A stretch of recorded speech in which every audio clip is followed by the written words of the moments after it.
Hey,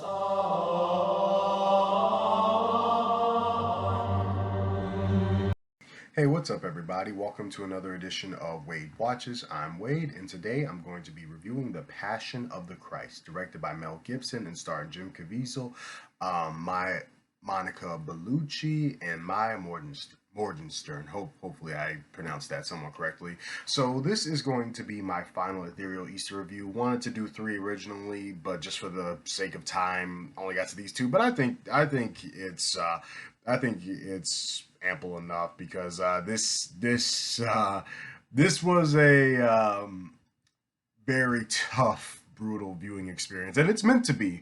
And let's jump into that right now. So, the Passion of the Christ documents the last 12 hours of Jesus Christ's life, according to the Gospels of Matthew, Mark, Luke, and John in the Christian Bible, and it sets out to make you like squirm internally and be uncomfortable, just to all in the name of giving you an idea of, at least according to believers and Christians, how much Jesus Christ suffered for the sins of all of mankind, like what he had to go through to die for the sins of every man, woman, and child on the planet. And in that it succeeds. I saw it yesterday, Easter Sunday, and I had to meditate on it for a while, because there are some things that I did that I didn't like, but ultimately, in a final analysis and a final summation, this movie definitely succeeds in what it sets out to do, what director Mel Gibson wants to do, which is to convey the suffering of Jesus Christ in an unbridled, explicit, and brutal fashion.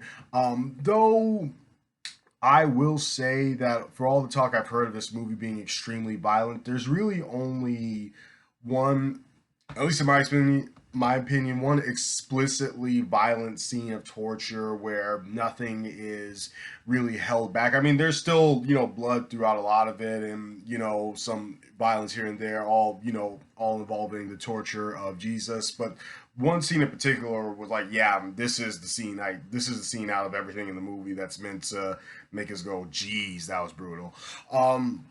So yeah, at the end of the day, it accomplishes what it sets out to do, but it's not without its shortcomings.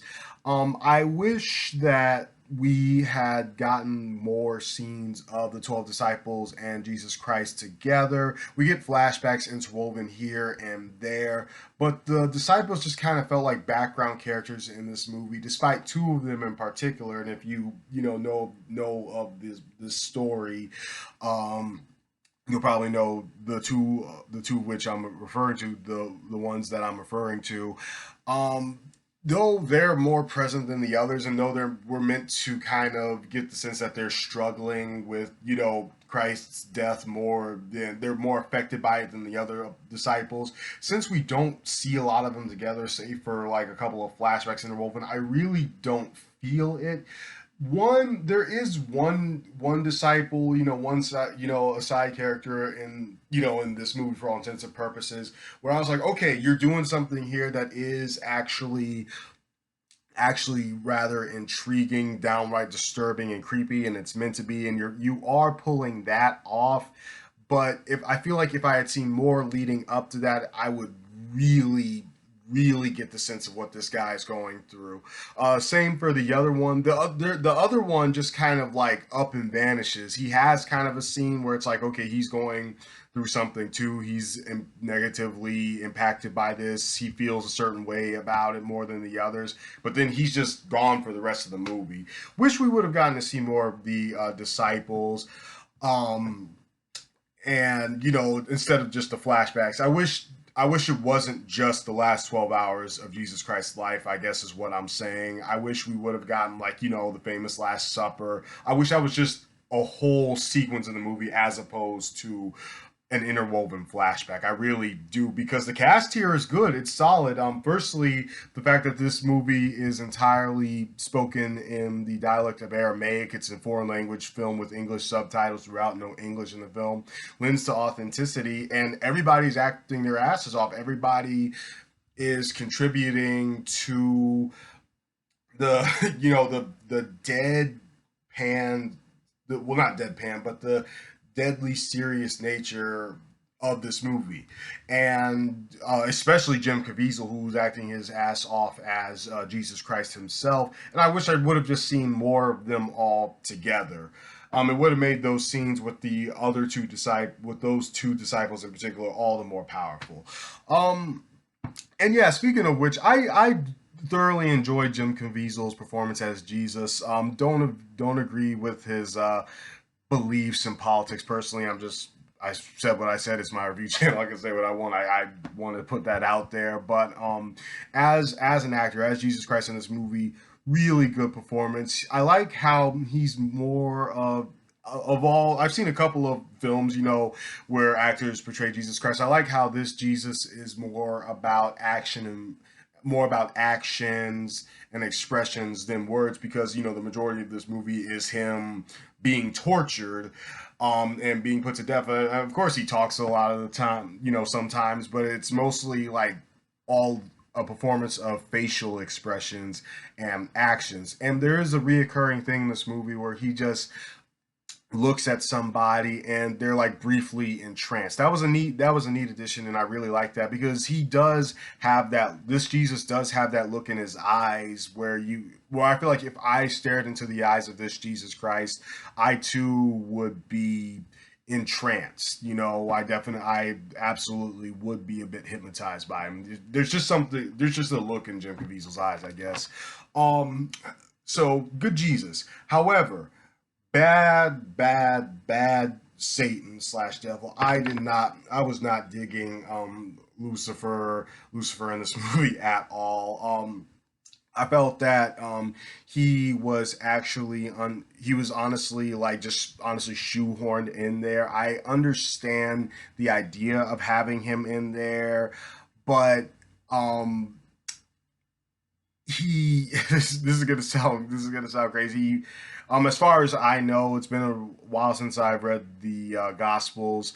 Like I said, my Prince of Egypt review. I'm not religious at all, but as far as I know, Satan wasn't a part of the crucifixion and resurrection story. Like, wasn't popping in and out. And if you had removed him from this telling, I just would have preferred that more. I felt that his presence was very distracting. They try and make him look menacing, but he looks like kind of this like weird Lord Voldemort, Emperor Palpatine thing going on.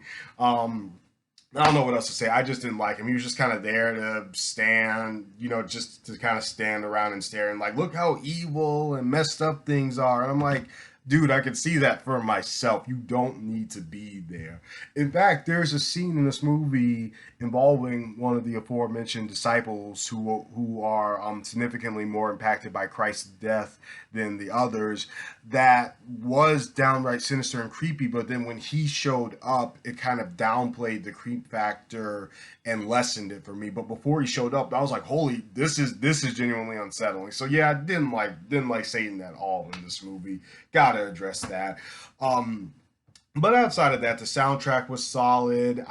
I can definitely respect what they were going for, despite me saying I wanted to see like more of the disciples together, like in a lot of other biblical movies that portray the entire life of Jesus. You get the whole story there. But I understand that this movie in particular was setting out to be more confined, because it's the last 12 hours of Christ's life. It's all about the death and the resurrection. Wants you to understand how much he suffered, how much he went through, and on the whole, the movie does accomplish that. So wrapping it up, I'm going to give the Passion of the Christ. I was kind of conflicted between 7.5 out of 10 and 8 out of 10, but you know what? I'll bump it up to an 8 out of 10, despite the flaws that I mentioned, because this movie really did succeed in getting across, its brutality and its violence, using it to really highlight how harsh this story is what it all means. And as somebody who, like I said, is not religious myself, it did touch me, and I was a bit shaken after watching it. So I got to bump it up to a solid 8 out of 10. Really, really emotionally powerful movie. Whether you're a believer or a non-believer, this is gonna touch you in some way, shape, or form. So yeah, I got to give it its due credit, because at the end of the day, it's not trying to retell the whole story of Jesus Christ. Not trying to be about his whole life. It's about the final moments of his life in particular, and the what Christians believe was the suffering that he went through to save all of mankind, to die for the sins of all of mankind. So it succeeds in that. Got me a bit emotional. Love the soundtrack. Love the performances, except for Satan.